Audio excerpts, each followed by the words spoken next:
کیا ہم اللہ کو کوئی فائدہ پہنچا سکتے ہیں؟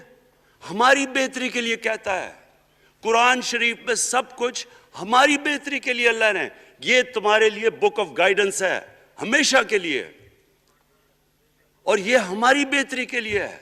تو وہ جب ہمیں کہتا ہے کہ نبی صلی اللہ علیہ وسلم کے راستے پہ چلو، وہ ہماری بہتری کے لیے کہتا ہے۔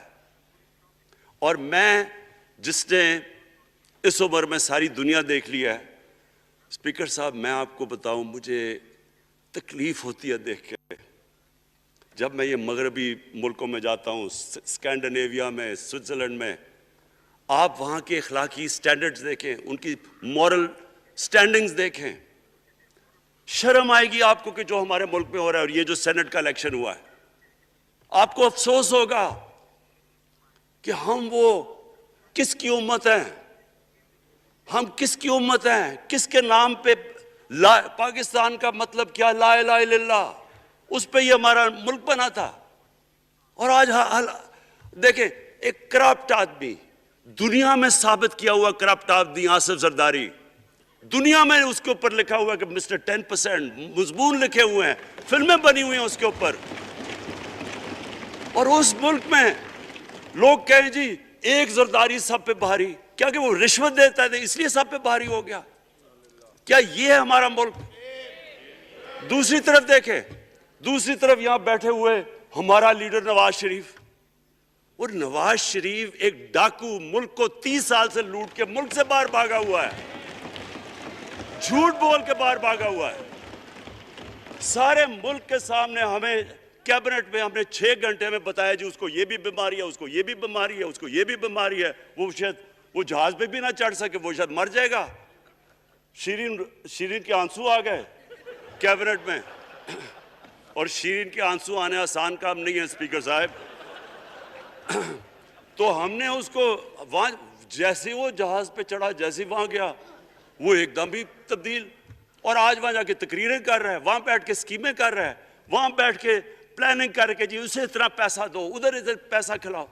ساری ان کی ایک کوشش ہے، جب سے ہم 2.5 سال سے حکومت آئی ہے، یہ سارے بڑے بڑے ڈاکو اکٹھے ہو کے یہ سمجھ رہے ہیں کہ عمران خان کو کرسی کا اتنا شوق ہے کہ اس کے اوپر اتنا پریشر ڈالو کہ یہ جی ہمیں جس طرح جنرل مشرف نے NRO دیا تھا یہ بھی دے دے گا۔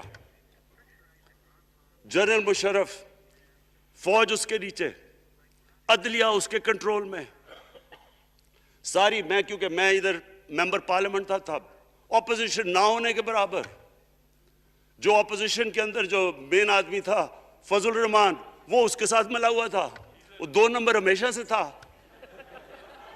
رائٹ۔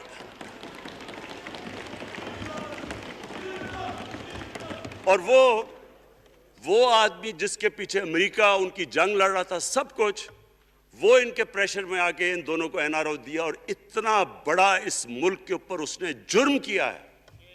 ان دونوں نے آ کے NRO لے کے دونوں ہاتھوں سے ملک لوٹا، اس کے بعد دونوں نے اس ملک کے اوپر 4 گنا زیادہ قرضہ چڑھایا۔ اسپیکر صاحب، 6,000 ارب سے ہمارا قرضہ جو ٹوٹل لائبلٹیز 30,000 ارب پہ پہنچا دی۔ آج ہمارے اوپر کیا مسئلہ ہے؟ ہمیں یہ قرضوں کی قسطیں دیتے ہوئے بیچارے لوگوں کے اوپر بوجھ ڈالنا پڑتا ہے۔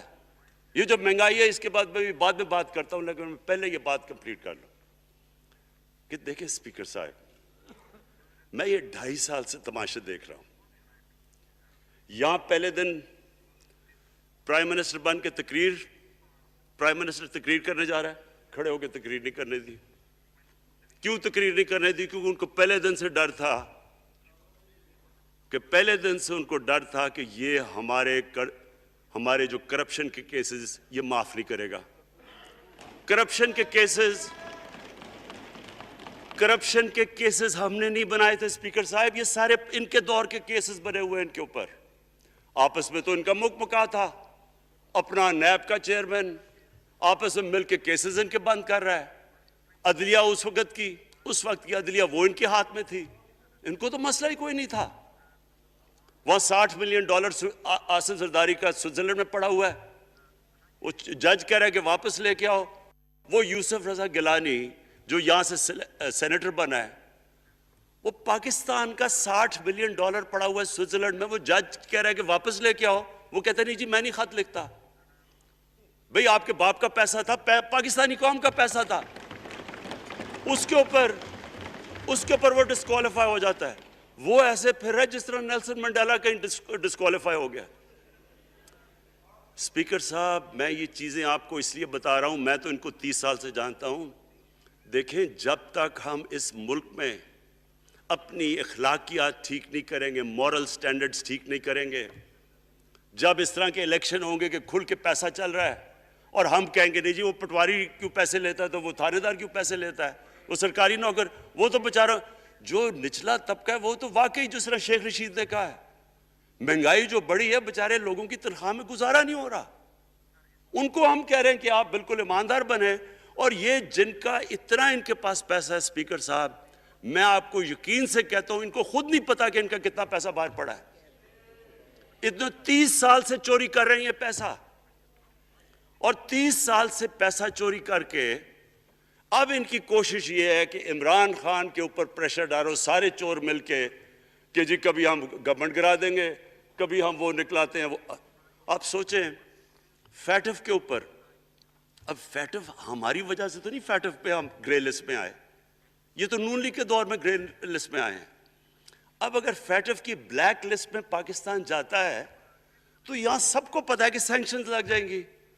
تو آگے مشکل سے ہم نے اکانومی کو سٹیبلائز کیا، مشکل سے.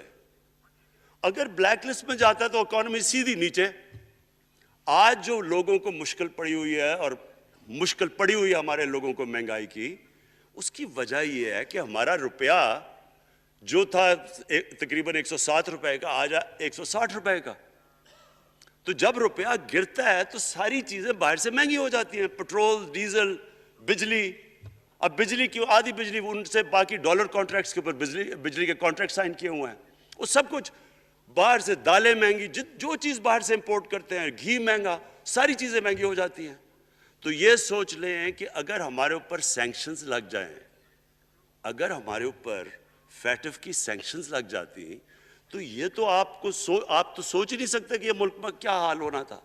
تو ہم اپنے ملک کے لیے فیٹف کی ریکوائرمنٹ پہ لیجسلیشن کروا رہے ہیں، اور انہوں نے جناب اتنا بڑا وہ ذرا پکڑا، اتنا بڑا وہ لا دیا جی، اتنا بڑا جی، یہ 34 شکیں چینج کر دیں نیب میں. اب نیب کا فیٹف سے کیا تعلق ہے؟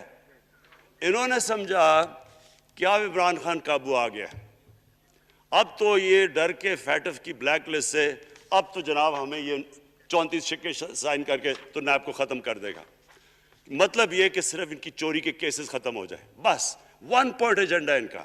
اور میں نے آپ کو پہلے دن یہاں سے کہا تھا، پہلے دن یہاں کھڑے ہو کے میں نے کہا تھا کہ ان کا صرف 1 پوائنٹ ایجنڈا، میں ان کو جانتا ہوں.